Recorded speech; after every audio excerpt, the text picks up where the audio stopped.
નમસ્કાર દોસ્તો, હું છું આપનો મિત્ર રાજેશ સોડવડિયા અને સ્વાગત છે આજના એક નવા વિડીયોમાં. મિત્રો, આ વિડીયોનો અર્થ, મહત્વ અને મર્મને સમજવા માટે આપ વિડીયોના અંત સુધી જોડાઈ રહેશો.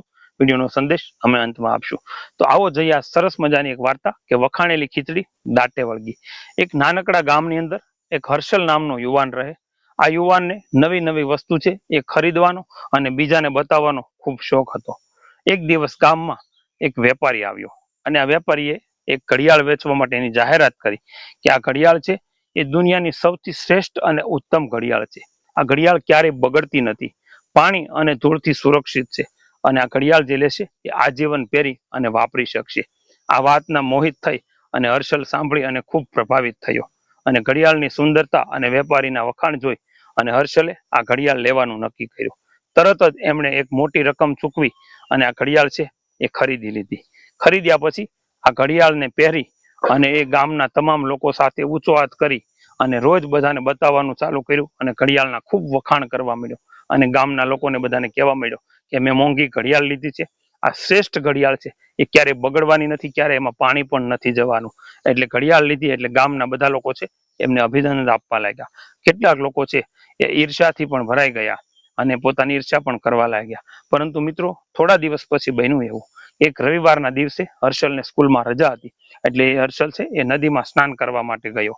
હવે નદીની અંદર પાણી અડતાની સાથે ઘડિયાળ છે એ બંધ થઈ ગઈ અને હર્ષલ છે એ ગભરાઈ ગયો.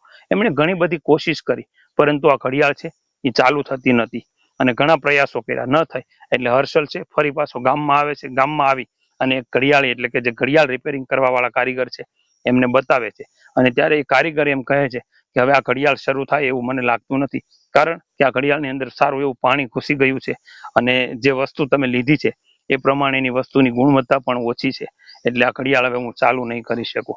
આ વાત સાંભળી અને હર્ષલ છે એ ખૂબ ગભરાઈ ગયો અને ચિંતા કરવા લાગ્યો કે વેપારી તો આપણી પાસે આવડી મોટી મોટી વાતો કરતો હતો, મોટી મોટો વખાણ કરતો હતો કે આ ઘડિયાળને આજીવન કંઈ થવાનું નથી, જે લેશે એ આજીવન પહેરી શકશે, આમાં પાણી નહીં જાય, ધૂળ નહીં જાય, દેખાવમાં પણ સુંદર હતી, એટલે મેં તો ખૂબ મોટી કિંમત આપી અને આ ચૂકવી છે. અંદર અંદર એમને ખૂબ ચિંતા થતી હતી અને પોતે કરેલી ભૂલ ઉપર એમને પસ્તાવો પણ ખૂબ થતો હતો. પરંતુ આ વાત જ્યારે એમના એક વડીલ છે એમને કાને ગઈ એટલે વડીલે હર્ષલને બોલાવી અને હર્ષલને કીધું કે બેટા સાંભળ, જીવનમાં છે ને દરેક વસ્તુ છે ને એ આપણે બહુ વખાણીએ ને તો એનું પરિણામ ઘણીવાર સારું પણ નથી આવતું. આ ઘડિયાળ છે એના તે અતિશય વખાણ કર્યા અને ગામના દરેક લોકોને તે બતાવી અને તને અભિમાન હતું કે આ વસ્તુ છે એ બગડવાની નથી. જોયું ને, આજે બગડી ગઈ ને, કારણ કે ત્યાંને ખૂબ વખાણી છે. અને જીવનમાં ઘણીવાર વખાણેલી ખીચડી દાઢે ચોટે, આપણી એક જૂની કહેવત છે, એ કહેવત છે એ અહીંયા સિદ્ધ થઈ અને સાકાર થઈ.